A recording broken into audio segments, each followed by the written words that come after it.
Hey, good afternoon. Um, Wanted to reach out to everyone and post this message. I had seen some fairly horrific crimes going around lately.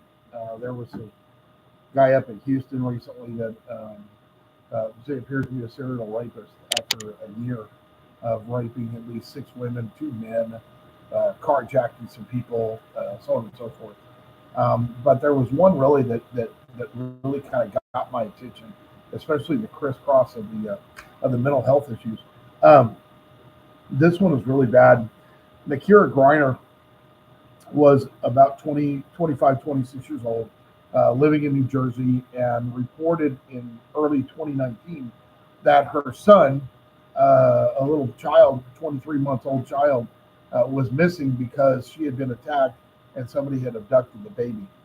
And by the time that the investigation had completed, they found the baby's body or parts of the body actually burnt in her yard at about 3 o'clock, and apparently found that the child had been beaten to death.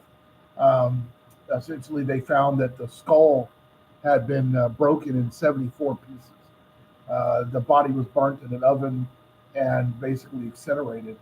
Uh, she indicates at one point that she had severe postpartum depression, and 5 months after the baby was born, ended up pregnant again, and ultimately ended up going into postpartum psychosis. This is an interesting one due to our familiarity with the case of Andrea Yates.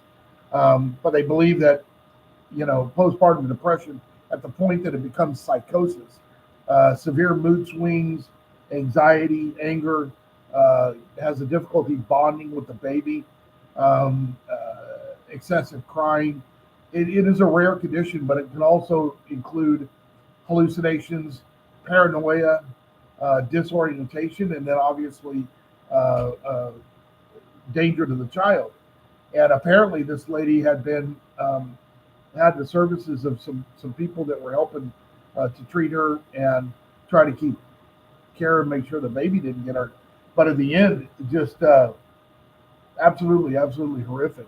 And the problems that we have is that she ended up turning down a plea of 30 years in prison, and instead pled had I believe to a judge, or I'm sorry, once she took it to trial, the jury convicted her, and now she's got life in prison without the possibility of parole, plus an additional 7 years for desecrating the body of the baby. Now, um, the problem is, let's say all of that is true, that she was paranoid and delusional, that all of these things that were going on at that particular time, we're punishing these people because it's intentional. Well, it may not have been intentional. We don't know. We don't know. Um, I think it definitely is subject for an appeal. I think she's probably going to be subject to more examination. But man, it's tough.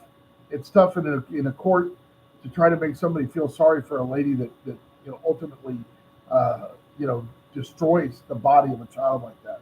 That's something to get past. So I just wanted to bring up that information up to you, and then we'll keep scouting around. I've got another one in mind of a guy that went on a just an absolute rampage, and but I'll reach out and see what we can do about him. Thank you.